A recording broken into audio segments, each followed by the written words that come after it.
व्यक्ति हमारे पास बैठे हैं और वह व्यक्ति खुद अपने ही मुंह से, जितने भी हमारे लाइव टेलीकास्ट दर्शक देख रहे हैं, वो अपना परिचय बताएंगे।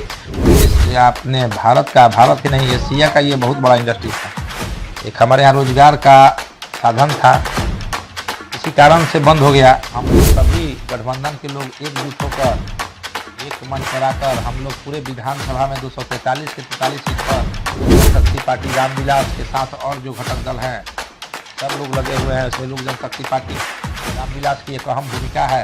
राजीव रंजन सिंह उर्फ सोनू सिंह में यही सबसे बहुत बड़ा मेरिट कहिए या डिमेरिट कहिए, इसी से ये जनता इनसे प्यार करती है, ताकि ये जो कमियां हैं वो सरकार के पास रखते हैं। आप देख रहे हैं दैनिक कड़क बिहार टाइम्स, निष्पक्ष और निर्भीक, आपको रखे सबसे आगे। बिहार के रोहतास जिला के धैरी विधानसभा के तेज तर्रार एवं कर्मठशील रामविलास लोजपा की प्रदेश महासचिव सोनू कुमार उर्फ राजीव रंजन सिंह, उन्होंने रोहतास जिला एवं धैरी विधानसभा के सर्वांगीण विकास हेतु कई योजनाओं को दैनिक कड़क बिहार टाइम्स के editor and chief DK Pandey से अपने मन की बात बताई। उन्होंने कहा 2025 विधानसभा चुनाव में हमारी पार्टी पूर्ण बहुमत से बिहार में सरकार बनाएगी और डेहरी विधानसभा में सबसे पहले हमारा काम रोजगार, शिक्षा, स्वास्थ्य एवं पर्यटक स्थलों को अच्छे से अच्छा बनाने का लक्ष्य रहेगा। आइए दिखाते हैं और सुनवाते हैं कि दैनिक कड़क बिहार टाइम्स के कैमरा के सामने उन्होंने क्या कहा। कर्मठशील और युवा व्यक्ति हमारे पास बैठे हैं और वह व्यक्ति खुद अपने ही मुंह से, जितने भी हमारे लाइव टेलीकास्ट दर्शक देख रहे हैं, वो अपना परिचय बताएंगे। मैं कैमरामैन से कहूंगा कि कैमरा उनके पास फोकस किया जाए। नमस्कार सर, हमारा चैनल में सर आपका स्वागत है। हमारे दर्शक को अपना परिचय और नाम बताइए। नमस्कार, आपके दैनिक कड़क न्यूज के सभी साथियों को मैं राजीव रंजन सिंह उर्फ सोनू सिंह लोक जनशक्ति पार्टी रामविलास की तरफ से ढेर सारी बधाई और शुभकामनाएं देता हूं और आपके माध्यम से देख रहे सभी दर्शकों को मेरा चरण स्पर्श करते हुए ढेर सारी बधाई और शुभकामनाएं। राजीव रंजन जी, आप अभी कौन से पार्टी से और किस पद पे हैं? मैं प्रदेश महासचिव बिहार प्रदेश लोक जनशक्ति पार्टी रामविलास। अच्छा, लोक जनशक्ति पार्टी रामविलास के प्रदेश महासचिव हैं। और अच्छा, ये जो राजनीति आपका जो आंकड़ा है, जो राजनीति पे आप चल रहे हैं अभी, मैं एक यहां से हटके एक बात करूंगा। दिल्ली में, दिल्ली विधानसभा चुनाव में, क्योंकि आप एक बहुत अच्छे राजनीति पद पे प्रदेश महासचिव हैं और दिल्ली में जो है सरकार NDA का बन चुकी है, वो भी अच्छे और बम्पर सीटों से बनी है। तो मतलब क्या इसमें आपका क्या राय है कि कैसे बनी वहां पे सरकार और आप क्या कहना चाहेंगे? देखिए, दिल्ली में NDA घटक दल के सभी नेता और हमारे राष्ट्रीय अध्यक्ष माननीय चिराग पासवान जी, खाद्य प्रसंस्करण मंत्री, उन्होंने दिन रात करके पूरे दिल्ली प्रदेश में अपना प्रचार प्रसार किया। सब लोग मिलकर एकजुटता के साथ एक होकर दिल्ली प्रदेश में प्रचार प्रसार किया, उसमें एकजुटता नजर आई। आज देख रहे हैं उनका परिणाम, दिल्ली में आज NDA की सरकार आज बन जाएगी और आगे आने वाले दिनों में हमारे बिहार प्रदेश में भी अभी चुनाव होना बाकी है। हम लोग पूरी जी जान से, पूरे NDA गठबंधन के लोग, अभी देख रहे हैं सभी हमारे प्रदेश अध्यक्ष जगह जगह पर सब आपसी मैत्री बढ़ाने के लिए कार्यक्रम चल रहा है और हम लोग सभी गठबंधन के लोग एकजुट होकर एक मंच पर आकर हम लोग पूरे विधानसभा में 243 के 43 सीट पर लोक जनशक्ति पार्टी रामविलास के साथ और जो घटक दल हैं सब लोग लगे हुए हैं। इसमें लोक जनशक्ति पार्टी रामविलास की एक अहम भूमिका है और हम लोग मजबूती के साथ पूरे 243 सीट पर लगे हुए हैं। जैसा और 2025 में भी आप देखिएगा कि NDA की ही हमारे बिहार प्रदेश में सरकार बनेगी। अच्छा, जो अभी आपके एक प्रवक्ता ने अभी 5-6 दिन पहले वह बताया था कि दिल्ली में अभी डेमो है हमारे राष्ट्रीय रामविलास लोक जनशक्ति पार्टी जो है अभी एक डेमो यहाँ पे प्रस्तुत की है दिल्ली में। अभी बिहार बाकी है, बिहार में भी लोक जनशक्ति पार्टी रामविलास का जलवा और छवि इससे भी बहुत ज्यादा होगा। तो ऐसा मतलब आपको क्या फील हो रहा है?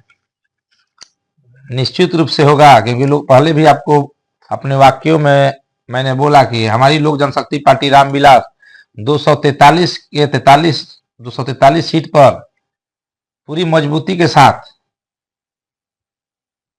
हर क्षेत्र में, पूरे जितने भी विधानसभा में हैं, आप कहीं भी जाइएगा जरूर वहां लोक जनशक्ति पार्टी के जो भी कार्यकर्ता होंगे मजबूती के साथ ईमानदारी पूर्वक पूरे अपने अपने क्षेत्र में एनडीए गठबंधन के प्रचार प्रसार में और अपने नेता का जो बिहार फर्स्ट, बिहारी फर्स्ट का विजन है उसको लेकर हर घर पहुंचाने का काम कर रहे हैं। और निश्चित रूप से जो हमारे प्रवक्ता ने आपको बोला कि दिल्ली अभी झांकी है, बिहार अभी बाकी है, तो बिहार भी एक बहुत बड़ा जलवा होगा। एनडीए गठबंधन की सरकार बनेगी, उसमें हमारे राष्ट्रीय अध्यक्ष माननीय चिराग पासवान जी का और जितने भी हमारे कार्यकर्ता हैं लोक जनशक्ति पार्टी रामविलास के, सबका एक अहम भूमिका होगा। जैसा कि आपने देखा कि वाकई में राजीव रंजन सिंह और सोनू सिंह ने यह बताया कि दिल्ली तो अभी झांकी है, बिहार तो अभी बाकी है, ये सत्य है। लेकिन मेरे मन में एक बात आ रहा है राजीव रंजन जी की, जो हमारे बिहार में एक सबसे बहुत बड़ी समस्या है, हमारे बिहार में एक बहुत बड़ी समस्या है कि यहाँ के जो भी पढ़े लिखे नौजवान व्यक्ति हैं वह बाहर पलायन करके नौकरी करने के लिए जाते हैं। यह हमारे बिहार में एक बहुत बड़ी समस्या है, क्योंकि अभी जितने भी, देखिए बुरा मत मानिएगा राजीव जी, क्योंकि अभी 2025 का चुनाव, और जब भी चुनाव आता है तो चुनाव में लोग तरह तरह की वादे करते हैं जनता को रिझाने के लिए। मतलब कोई भी पार्टी के हो, जैसे मैं किसी पार्टी का मतलब जनरली नाम नहीं लूंगा, लेकिन सैकड़ों पार्टी है और सैकड़ों पार्टी में कोई ना कोई कैंडिडेट खड़ा होकर आता है और झूठे वादा करता है कि मैं ये करा दूंगा, मैं वो करा दूंगा, मैं रोड बनवा दूंगा, मैं 100 लोगों को नौकरी दे दूंगा, मैं हर आदमी को 5,000 रुपया महीना खाता में डालूंगा। पता नहीं वो कहां से लाकर खाता में डालेंगे, उनके यहां बैंक है कि वो कुआं से पैसा निकाल के डालेंगे। ये झूठे वादों में जनता फंस जाती है, जनता भोली भाली है, जनता पे किस पे विश्वास करे, जनता असमंजस में रहती है। लेकिन इस विषय पे अभी जो है आपकी सरकार अभी केंद्र में है, आपकी सरकार सत्ता में है, आप यहां पे प्रदेश महासचिव हैं। अभी आपके बिहार की बात छोड़ दीजिए, अभी यहां के नवजुवक जो है, यहां की जो मजदूर किस्म के लोग हैं, सबसे बड़ा मुद्दा आपके यहां रोजगार का है, आपके डिहरी विधानसभा में रोजगार का है। तो इस मुद्दे पे आप क्या कहना चाहेंगे? देखिए, डेहरी विधानसभा की जहां तक बात है, हमारे यहाँ डालमियागंज इंडस्ट्रीज हुआ करता था, जो इस आपने भारत ही नहीं एशिया का ये बहुत बड़ा इंडस्ट्रीज हुआ करता था, जो इस आपने भारत ही नहीं एशिया का ये बहुत बड़ा इंडस्ट्रीज था। एक हमारे यहाँ रोजगार का साधन था, किसी कारण से बंद हो गया, लेकिन अभी रेल ने अधिग्रहण कर लिया है। अपना बैगन कारखाना खोलने के लिए हम लोग भी मांग कर रहे हैं सरकार से कि हमारे यहाँ ये बैगन कारखाना हो, ताकि यहाँ कुछ तो रोजगार हो और बढ़े। साथ साथ जितने भी देख रहे हो कि हमारे यहाँ एक से एक पर्यटक स्थल है, रोजगार का वो भी एक माध्यम है। हमारे यहाँ दार्शनिक स्थल है, पर्यटक स्थल है, उसको भी बढ़ावा दिया जाए। हम लोग निरंतर प्रयास लगे हुए हैं कि हमारे यहाँ एक से एक पर्यटक स्थल है, एक से एक दार्शनिक स्थल है, और उसको बढ़ावा अगर मिलेगा, यहाँ पर्यटक स्थल मिलेगा तो बाहर से सैलानियों का आगमन होगा, जो कुछ लोग को रोजगार उससे मिल सकता है। प्लस आपने रोजगार की बात की, तो हमारे नेता निरंतर बिहार प्रदेश में लगे हुए हैं कि जगह जगह पर उद्योग लगे, कंपनियां लगे, छोटी छोटी ऐसी व्यवस्थाएं बने जहां जो अपने घर में अपने बिहार प्रदेश के जो लोग हैं वहीं वो रोजगार करें, जो बाहर प्लान कर रहे हैं। क्योंकि हमारे यहाँ के लोग बाहर प्रदेशों को विकसित करने में लगे हुए हैं, लेकिन हमारे प्रदेश में जब ऐसा उद्योग धंधे नहीं तब बाहर जाते हैं। जब हमारे प्रदेश में उद्योग धंधे लग जाएंगे तो खुद जो बाहर कर रहे हैं आज यही काम करेंगे। और निश्चित रूप से आप देखिएगा आने वाले दिनों में बिहार प्रदेश में हमारे नेता लगे हुए हैं जी जान से कि हमारे बिहार प्रदेश में जगह जगह पर ऐसे उद्योग धंधे लगे कि हमारे जो किसान भाई हैं अपना जो अनाज उत्पन्न करते हैं उनको यही उचित मूल्य मिले, उसी को प्रोसेसिंग करके फूड प्रोसेसिंग मंत्री हमारे खाद्य वो लगे, वो प्रोसेसिंग करके उनको उचित मूल्य, ज्यादा से ज्यादा मूल्य, ऐसा फसल लगाएं जैसे उनको ज्यादा से ज्यादा मूल्य मिले, ताकि वह किसान, क्योंकि हमारा क्षेत्र 80% आबादी किसान प्रभावित क्षेत्र है, तो उनको ऐसी ऐसी कंपनियां बनाई जाए कि उनका जो प्रोसेसिंग हो फूड का वो अपने घर में हो, वहां उद्योग धंधे लगाए, उनका जो भी अनाज है उनको बेहतर मूल्य मिले, ज्यादा से ज्यादा मूल्य मिले, ताकि घर परिवार आय की ओर बढ़े। नहीं, आप यहाँ के रहने वाले हैं डेहरी विधानसभा में। डेहरी विधानसभा में अभी जो है रोजगार की आपने बात बताया कि यहाँ पे नहीं, एशिया लेवल पे यहाँ पे जो है फैक्ट्री थी जो कि रेलवे बैगन ने यहाँ पे काम करा रहा है, और आपने बताया कि यहाँ पे एक से एक हिस्टोरिकल पैलेस है। यहाँ पे जो हिस्टोरिकल पैलेस में भी आप जो है अगर सरकार चाहे इस पे कुछ खर्चा करे तो बहुत सारे लोगों को रोजगार मिल सकता है। लेकिन अब इस पहलू से हट करके मैं एक ट्रैक पे जाता हूं। यहाँ पे बहुत सारे नेता आए और चले गए, जैसे मैं नाम अभी अभी आपके वर्तमान में फतेह बहादुर सिंह हैं, इसके बाद में सत्यनारायण बाबू थे, यहाँ के विधायक एमएलए थे, लेकिन यहाँ पे इस सब चीज के बारे में इन्होंने लोगों ने कभी ध्यान नहीं दिया, ना ही इन लोगों की नींद खुली कि नहीं मुझे ये काम करना है। अभी मैं आता हूं शिक्षा पे। शिक्षा पे यहाँ पे एक ऐसी बात होती है राजीव रंजन जी कि हमारे बिहार की शिक्षा पूरा उलटफेर चल रहा है। कोई भी अपने बच्चों को सरकारी स्कूल में पढ़ाना नहीं चाहता, सब लोग चाहता है कि मैं अपने बच्चों को प्राइवेट स्कूल में पढ़ाऊं। तो क्या हमारे बिहार की शिक्षा व्यवस्था सुधरेगी? देखिए, निश्चित रूप से हमारी एनडीए की सरकार में शिक्षा व्यवस्था, जो सरकारी की बात की है, अभी भी सरकार बहुत सुविधाएं दे रही है बच्चों को सरकारी विद्यालय में। हम लोग सरकारी विद्यालय में पढ़ाए, हम लोग भी सरकारी विद्यालय से ही पढ़ के आए हैं, हमारे पिताजी भी इंजीनियर बने थे, सरकारी विद्यालय से ही बने थे। तो लोग को कुछ मायनिया हो गया है कि हम वहीं पढ़ेंगे। हमारे यहाँ विद्यालय में शिक्षक है, उनको मैंने जो हमारे यहाँ के शिक्षक हैं सरकारी, उनको सुधारने की जरूरत है। जो हमारे यहाँ के शिक्षक सुधरेंगे तो सरकारी विद्यालय कोई खराब नहीं होता है, विद्यालय शिक्षा केंद्र है। और बेस करके हम लोग गांव से शहर बना है, हम लोग भी चाहेंगे जो हमारे गांव की शिक्षा व्यवस्था हो, गांव का जो विद्यालय हो वह बेहतर हो। जो यहाँ से जीत के जाते हैं, जिन्होंने, मैं नाम किसी का नहीं लूंगा, वह न शिक्षा की बात करते हैं न स्वास्थ्य की बात करते हैं, वह केवल रोड नाली गली में रह जाते हैं। क्योंकि जब मेरा शिक्षा ही अधूरा है तो फिर रोड नाली गली बनाने से क्या होगा? शिक्षा और जो स्वास्थ्य, यह अहम विषय है हमारे क्षेत्र में। अगर शिक्षित हमारे बच्चे नहीं होंगे तो हमारे परिवार आगे नहीं बढ़ेगा, जब परिवार नहीं आगे बढ़ेगा तो मेरा गांव नहीं बढ़ेगा, गांव नहीं बढ़ेगा तो मेरा विधानसभा आगे बढ़ेगा, मेरा प्रदेश आगे नहीं बढ़ेगा। इसलिए शिक्षा की अहम भूमिका होगी, और हम चाहेंगे कि हम लोग अपने माध्यम से सरकार से कि जो हमारी गांव की शिक्षा है व्यवस्था है, हमारे हर गांव में, हर पंचायत में एक अच्छा विद्यालय हो, उसमें अच्छे शिक्षक की नियुक्ति की जाए जो हमारे बच्चों को पढ़ाए लिखाएं। और सरकार द्वारा यह भी किया जा रहा है, ऐसा नहीं कि नहीं किया जा रहा, सरकार द्वारा बहुत ही साधन, पुस्तकें, किताबें, बहुत से सुविधाएं हमारे विद्यालय में आ रही है, लेकिन वह पता नहीं उन तक पहुंच पा रही है कि नहीं पहुंच पा रही है। हम लोग भी देख रहे हैं, और लोग को ये है कि सर प्राइवेट स्कूल में ही पढ़ाना है। और हमारे यहाँ की शिक्षा व्यवस्था सही है, लेकिन उसको थोड़ा सुधारने की जरूरत है, गांव स्तर पर बढ़ाने की जरूरत है। और हमारे अभिभावकों को भी चाहिए, जो हमारे अभिभावक हैं, कि हम अपने विद्यालय तक जाके देखें कि हमारे बच्चे जाते हैं सरकारी विद्यालय में तो पढ़ाई होती है कि नहीं होती है। नहीं होती है तो उनका वह एक कंप्लेन दर्ज कराएं सरकार को, तभी सरकार को पता चलेगा। यह नहीं कि हम केवल सरकार पर द्वंद कसते रहे कि सरकार काम नहीं कर रही है, सरकार शिक्षा नहीं दे रही है, सरकार सब चीज दे रही है, लेकिन हम लोग अपने बच्चे को नहीं देख रहे हैं कि विद्यालय जाके पढ़ रहे हैं कि नहीं पढ़ रहे हैं, वहां के शिक्षक पढ़ा रहे हैं नहीं, मैं तो उनको कंप्लेन दर्ज कराएं, ताकि जो हमारी सरकार है उस पर कड़ी नजर रखते हुए अपने यहाँ शिक्षा व्यवस्था को और सुदृढ़ करें।